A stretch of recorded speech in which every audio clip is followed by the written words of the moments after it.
இன்னைக்கு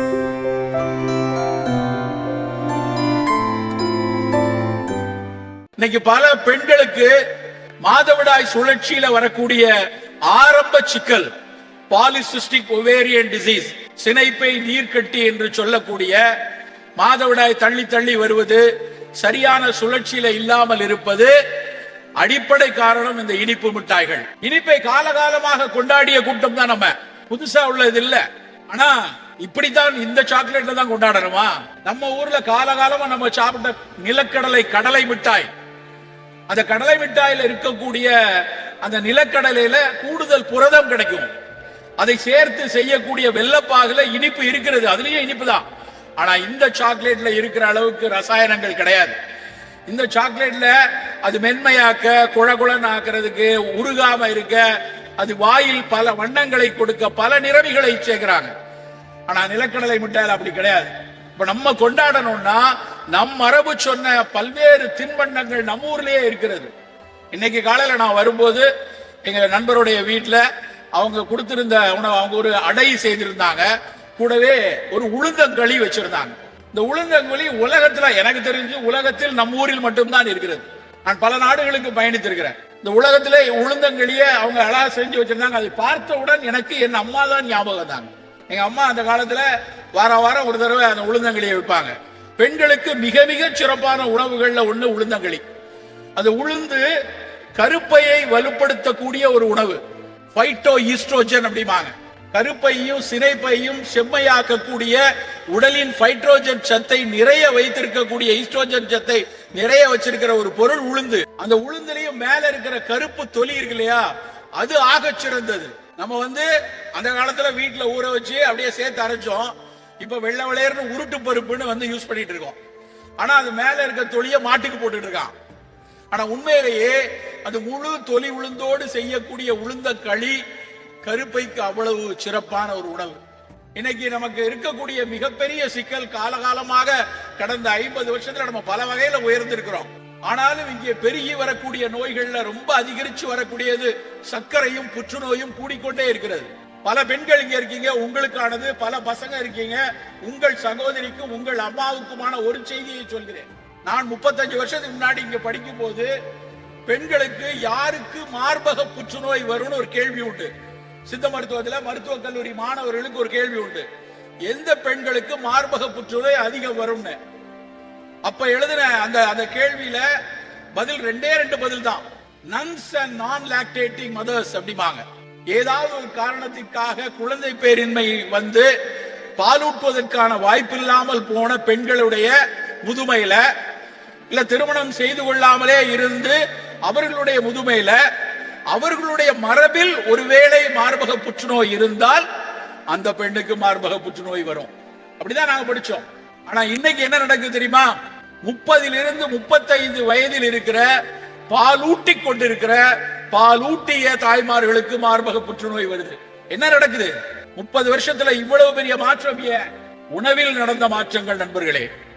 நாம் சாப்பிடக்கூடிய தினம் தினம் கொண்டாட்ட மனோபாவத்தில் இதுதான் ருசி, இதுதான் சிறப்பு என சாப்பிடக்கூடிய ஒவ்வொரு உணவிலும் ரசாயன கூறுகள் ஒளித்து ஒளித்து வைக்கப்படுகிறது, அவசியமில்லாமல் சேர்க்கப்படுகிறது. ரசாயனத்துக்கு நான் ஒன்றும் எதிரி இல்ல. பல்வேறு உயிர்காக்கும் மருந்துகள் ரசாயனங்கள்ல இருந்தா வருது, தப்பே இல்ல. பல்வேறு வளர்ச்சிக்கு ரசாயனங்கள் வேணும், தப்பே இல்ல. ஆனா வாய்க்கு ருசியாக இருக்கணும், பார்க்கறதுக்கு அழகா இருக்கணும்னு ஒரு ரசாயனம் நமக்கு அவசியம் இல்லை நண்பர்களே. அப்ப நம்ம சாப்பிடக்கூடிய ஒரு பொருளையும் உற்று பார்க்க வேணும்.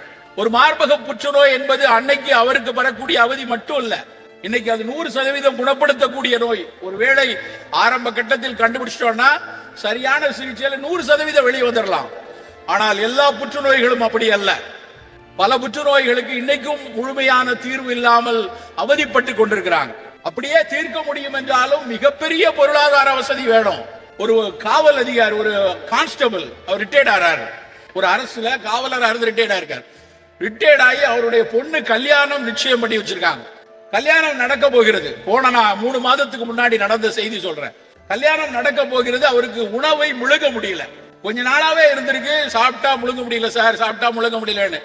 அவர் செய்த பணி, அவருக்கு இருந்த வேலை நெருக்கடி, அப்பப்ப ஒரு கேஸுக்கு ஒரு மாத்திரையை போட்டுட்டு ஒரு சோடாவை குடிச்சு அப்படியே ஓடிக்கொண்டே இருந்திருக்கிறார். திருமண வேலை மிக கடினமாக இருக்கிற சூழல்ல என்னடா இப்படி அடைக்குதே அப்படின்னு போய் மருத்துவரை பார்த்திருக்காரு. அவங்க போலீஸ் ஹாஸ்பிட்டல்ல ஒரு எண்டோஸ்கோப் போட்டு பாக்குறாங்க. வாய்க்குள்ள சோப்பாடுதா, உணவு குழல் முடிகிற இடமும் இறைப்பை துவங்குற இடத்துல ஒரு கட்டி, அது வளர்ந்து கெனோபிப்பாங்க, ரெண்டு வளர்ந்து ஒன்னோட ஒண்ணு ஒட்டக்கூடிய அளவுல வருது. உணவு உள்ள போக முடியாது. அது அந்த புற்றினுடைய வளர்ச்சியினுடைய கிரேட் 3. அறுவை சிகிச்சை பண்ணணும். அறுவை சிகிச்சைக்கு முன்னாடி கீமோ கொடுத்து சுருக்கணும். அப்புறம் அறுவை சிகிச்சைக்கு அப்புறம் தொடர்ச்சியா கீமோ கொடுக்கணும். 6-7 மாதங்கள் ஆகும். தன்னுடைய மகள் கல்யாணத்தை வைத்துக் கொண்டு அவர் என்கிட்ட வராரு. சார், எனக்கு இப்ப அதெல்லாம் செய்யறதுக்கு வசதியும் கிடையாது, நேரமும் கிடையாது, ஏதாவது சித்த வைத்தியத்தில் உண்டான்னு கேட்கிறாரு. அவருக்கு எண்ணம் நான் பெரிய சித்த வைத்தியர், ஏதாவது ஒரு மருந்து கொடுப்பாருன்னு. நான் சொன்னேன், இல்ல சார் முடியாது, இதுக்கு நவீன அறிவியல் சிகிச்சை தான் வேணும். மகள் திருமணம் நல்லபடியா நடக்கட்டும், நீங்க எப்படியாவது செய்யுங்க அப்படின்னு சொன்னா, பணம் இல்லை எனக்கு, மொத்தத்துக்கு கணக்கு பார்த்தா 8-9 லட்சம் ஆகும் சொல்றாங்க, என்னால் அவ்வளவு பணத்தை எடுக்க முடியாதுன்னு ஒரு அரசில் காவல்துறையில பணியாற்றி விட்டு 35 வருஷம் வேலை செஞ்சுட்டு ரிட்டையர்ட் ஆன ஒரு மனிதருக்கு எவ்வளவு வலி இருக்கும். நண்பர்களே, நம்மில் ஒருவர் நமக்கு இப்படி ஒரு சிக்கல் வந்தா, அந்த பொருளாதார அந்த உளவியல் சிக்கல் வந்தால் கடந்து செல்வது மிக மிக கடினம். அப்படி வராமல் பாதுகாத்துக் கொள்வதற்கான அக்கறைகளை கல்லூரி காலத்திலேயே நம்ம எடுக்கணும். காலேஜ் தானே, நான் ஜாலியா ஆடுறேன் பாடுறேன் பிடிச்சதை சாப்பிடுறேன் எனக்கு இருக்கிற மாதிரி இருக்கேன்னு சொல்லிட்டு 10 ஆண்டுகள் தாண்டி ஒரு சிக்கலுக்குள் நீங்கள் மாட்டிக்கொண்டால் ஒட்டுமொத்த குடும்பமும் அப்படியே சுடங்கி போயிருக்கும். ஆரோக்கியமா இருந்தா தான் மற்ற எல்லா விஷயமும் சாத்தியம். நமக்கு 30 வயசுல சக்கரை வியாதி வரக்கூடாது, 40 வயசுல ரத்த கொதிப்பு வரக்கூடாது, 45 வயசுல எனக்கு ஹார்ட் அட்டாக் வந்துருமோ, கொஞ்சம் எடை கூட இருக்கடே, எனக்கு ஒரு மாதிரி நடக்கும் போது இழைக்குத, நான் எனக்கு என்னுடைய தாய் தந்தை 2 பேருக்கும் சர்க்கரை இருக்கிறது அப்படிங்கிற அச்சம் உங்களுக்கு வரக்கூடாது. அப்படி சர்க்கரை வியாதி வரக்கூடாதுன்னா இன்னைக்கே நீங்க இனிப்பை கொண்டாடக்கூடாது. அது எதுக்கு இனிப்பெடு கொண்டாடு, உண்மையில் கசப்பெடு கொண்டாடு என்று நம் வளர்ப்போம். கசப்பு தான் நமக்கான மிக மிக முக்கியமான உணவு.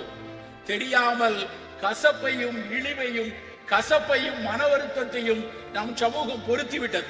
மனக்கசப்பு அந்த வார்த்தையே எனக்கு பிடிக்கல. ஏன் மனக்கசப்பு என்று வைத்தார்கள்? மன வருத்தம் என்று வைக்கலாம், தப்பு இல்ல. கசப்பு சுவை, அந்த கசப்பு சுவையில ஒரு இழிவும் கிடையாது, கசப்பு சுவையில எந்த தாழ்வும் கிடையாது. ஆனால் கசப்பு சுவையில மட்டும்தான் பல மருத்துவ குணங்கள் இருக்கிறது. நாம் இன்னைக்கு எல்லாரும் கொண்டாடுறோமே நிலவேம்பு கஷாயம், கபசுர குடிநீர், ஏன் அது வைரஸ் எதுக்குது? ஏன் மிகப்பெரிய அளவில் பயனாகிறது? அதுல இருக்கக்கூடிய மிகப்பெரிய கசப்பு தான். அந்த ருசி என்கிற ஒரு விஷயத்தை வச்சு இந்த உலகத்தில் பல சூழ்ச்சிகள் நடந்து கொண்டே இருக்கிறது.